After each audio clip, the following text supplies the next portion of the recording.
हाथरस में दुष्कर्म के बाद पीड़िता की हत्या और फिर पुलिस के द्वारा रातों रात किशोरी के जबरन अंतिम संस्कार की घटना ने हर किसी को हिला दिया था। योगी सरकार से लेकर पुलिस प्रशासन के रवैये तक पर सवाल खड़े हुए थे। लेकिन अभी इस घटना को बीते 2 साल ही हुए हैं कि 2 साल बाद एक बार फिर हाथरस जैसा कांड बुलंदशहर में ही सामने आया। दैनिक भास्कर में छपी खबर के मुताबिक यहां खेत में काम करने गई एक किशोरी के साथ सामूहिक दुष्कर्म के बाद उसकी हत्या कर दी गई। हालांकि यहां हाथरस कांड की तरह पुलिस ने शव को खुद तो नहीं जलाया, बल्कि परिवार को लाठी और जेल का डर दिखाकर आधी रात को अंतिम संस्कार करने के लिए कथित रूप से मजबूर किया।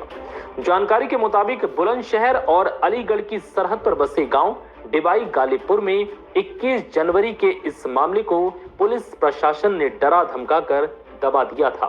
साथ ही ये कहानी अखबारों को बताई गई कि प्रेम प्रसंग के मामले में लड़की की हत्या हुई। लड़के ने खुद को भी खत्म करने की कोशिश की, ऐसा कहा जा रहा है। दैनिक भास्कर की रिपोर्ट के मुताबिक जब इस पूरे मामले की पड़ताल की गई तो कई चौंकाने वाले खुलासे हुए। किशोरी के परिजन के मुताबिक डिबाई गालीपुर निवासी उनकी 16 वर्षीय भांजी अपने घर पर थी। वो 21 जनवरी को घर से चारा लेने गई थी।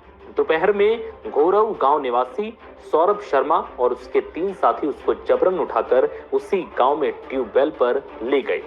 वहां उसके साथ सभी ने सामूहिक दुष्कर्म किया। उसके बाद सौरभ ने किशोरी के सिर में गोली मारकर उसकी हत्या कर दी। पुलिस ने फोन से परिवार वालों को इस घटना की सूचना दी।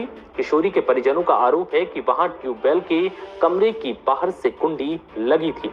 आरोपी सौरभ भी वहीं था। वहां की स्थिति को देखकर कोई भी समझ सकता था कि बच्ची के साथ गलत काम किया गया है।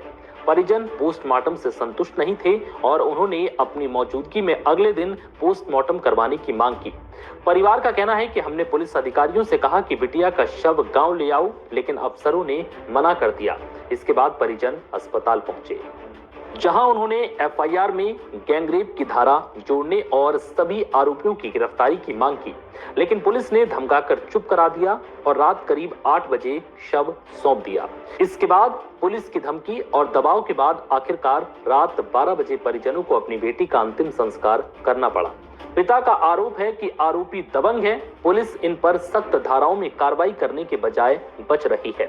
आरोपी का पिता राजेश शर्मा बड़ा जमींदार है।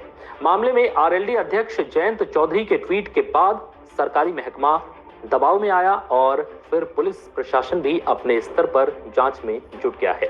पुलिस प्रेम प्रसंग के मामले में सबसे बड़ा आधार ये बना रही है कि आरोपी ने भी आत्महत्या की कोशिश की। वहीं परिजन किसी भी तरह के प्रेम प्रसंग जैसे मामले से साफ इनकार कर रहे हैं। फिलहाल इस वीडियो में इतना ही। नमस्कार।